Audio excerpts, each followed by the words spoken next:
and welcome to Bloomberg Quint. You're watching the Fineprint. India's over 1.7 million companies will soon need to disclose their beneficial owners. The deadline of September 12th for it was extended by the Ministry of Corporate Affairs on Monday this week after stakeholders pointed out the various challenges in reporting the beneficial owners of companies. Experts told the Fineprint that the thresholds prescribed by the ministry are giving rise to several unintended consequences and causing considerable confusion among companies. In January this year, Section 90 of the Companies Act was amended to say that every individual, acting alone or together, who is a significant beneficial owner or exercises significant influence or control over a company must disclose this fact.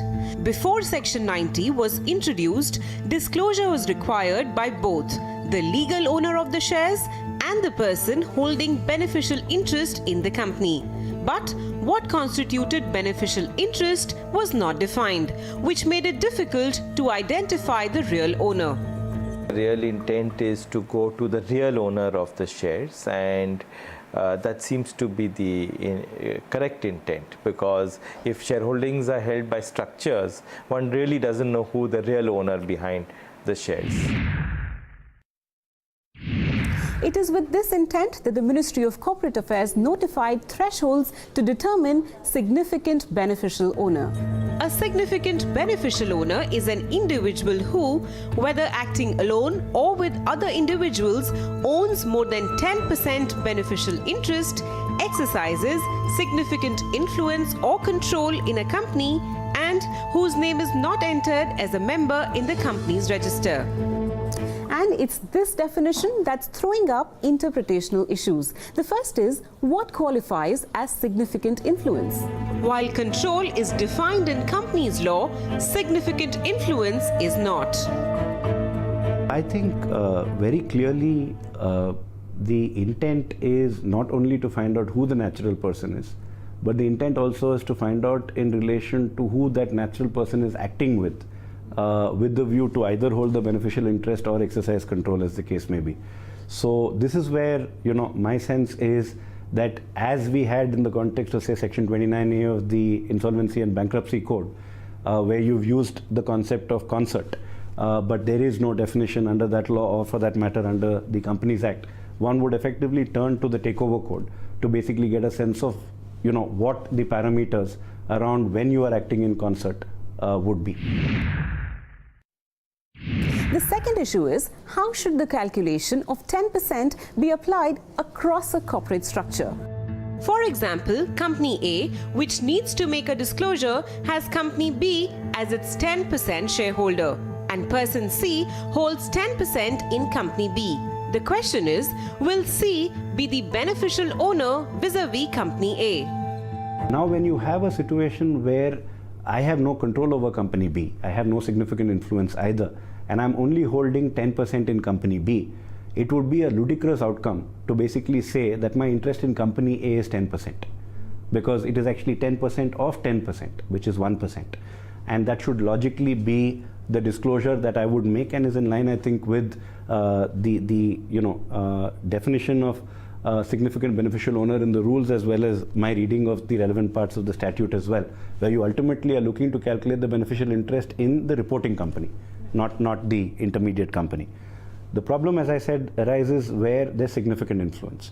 If there's significant influence in Company B, even if Company B controls Company A, right, forget about the 10% example, one still can't make the leap of faith to turn around and say that I control Company A by virtue of having significant influence over Company B. There may be another party who's effectively in control, in which case I think there's a strong argument for proration, rather than basically taking the entire stake that B has in A as being my stake in that construct.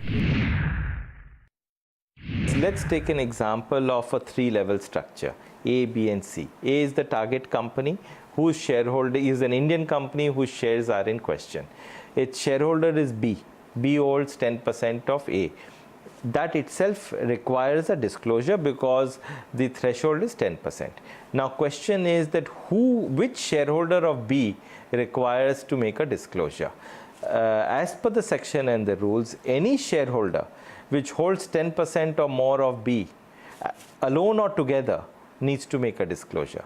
So if C actually owns 10% of B, needs to make a disclosure. You may say that as a result of this, beneficially, C actually owns only 1, because A 10% is held by B, of which 10 is held by C. But the section doesn't go down to analyzing that. It says a 10% shareholder, it triggers, and if anybody holds 10 or more of B, requires a disclosure. Well, it's the lack of clear drafting that experts say is giving rise to conflicting views, two of which you've just heard.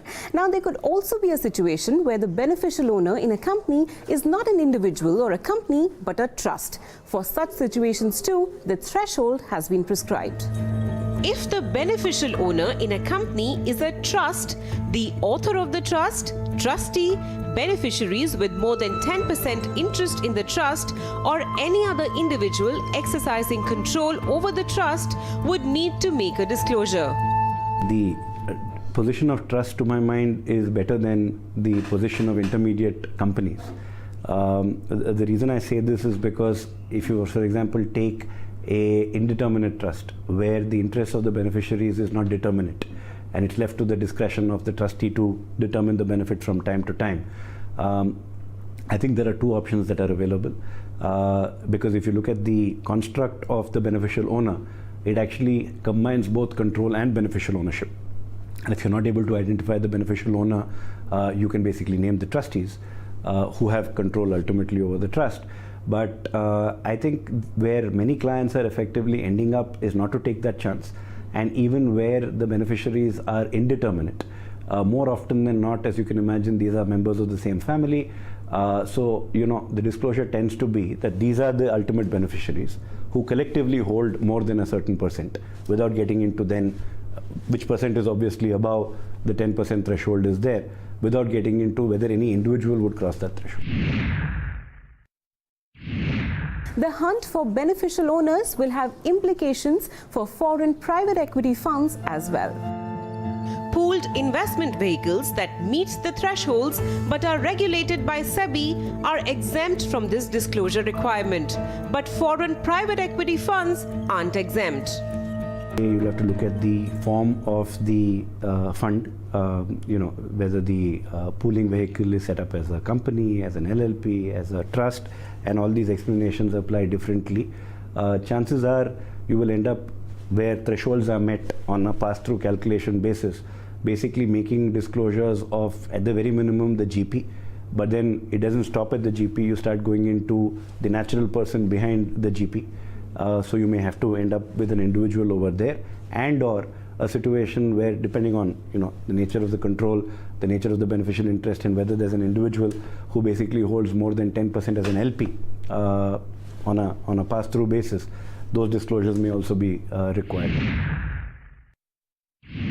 Interpretational issues aside, the rules will also have far-reaching implications based on how this data is eventually used. If the beneficial owner comes via a jurisdiction, for instance, Mauritius, that gives treaty benefits for investments in India, there's a real fear that the tax department may deny those benefits on grounds that the ultimate beneficial owner is elsewhere. Add to this, the forms require beneficial owners to disclose trust deeds and share purchase agreements that give them the beneficial interest. And the fact that these documents will be publicly available on the MCA website is making stakeholders nervous. The hope is that the promised revised forms will address all these concerns. That's all on this week's show. Thanks so much for watching. We'll see you next week.